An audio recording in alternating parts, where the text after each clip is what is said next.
Mais uma vez, nós precisamos destacar o fato de que, por mais que os militares façam, há uma paralisia cerebral muito grande no conjunto da esquerda, né?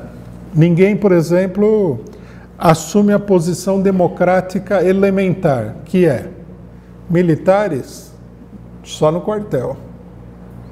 Se você se considera um democrata, não vou dizer que você se considere um revolucionário, socialista, comunista, com o PCO. Se você se considera simplesmente um democrata, você é um democrata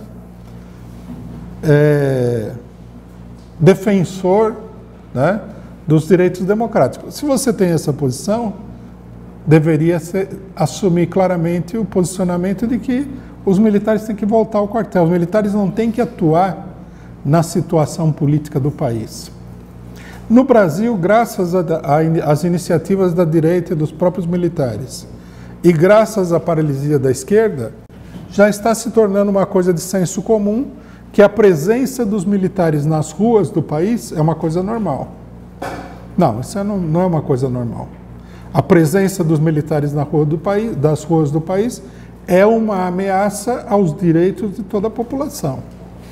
Tem problema de segurança?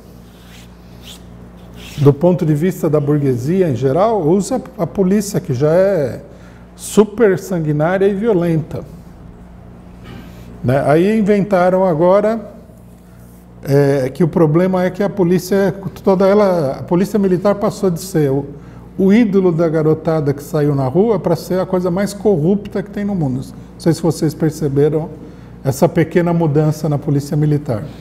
Passou do selfie, né?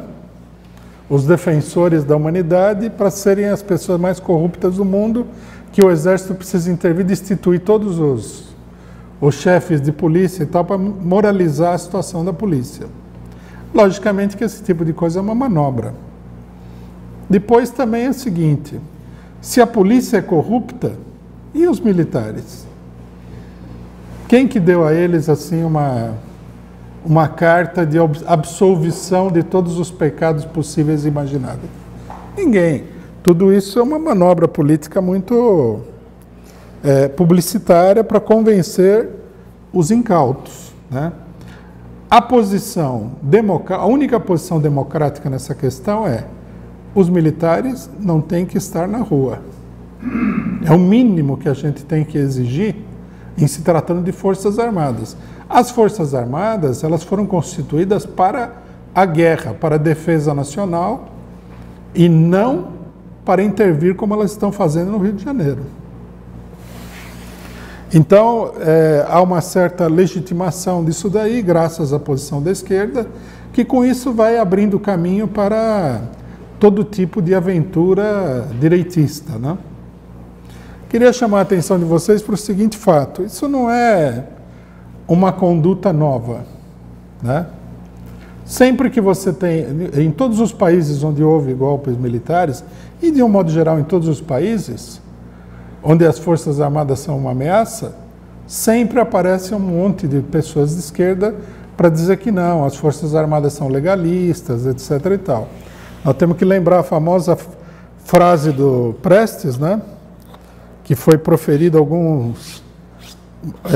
algumas semanas antes do golpe militar de 64, de que as Forças Armadas são legalistas e se os golpistas levantarem a cabeça, o próprio exército vai cortar a cabeça deles.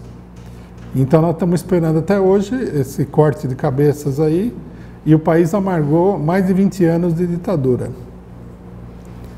Então tem que prestar atenção nisso, porque é comum na esquerda pequena burguesa essa mistificação, essa fetichização dos militares, que apesar de estarem armados até os dentes, apesar de serem uns fascistas de 4 costados, eles estão sempre aí para defender a legalidade. Isso aí não é fato.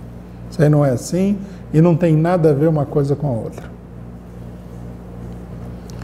Então nós estamos diante dessa situação, os militares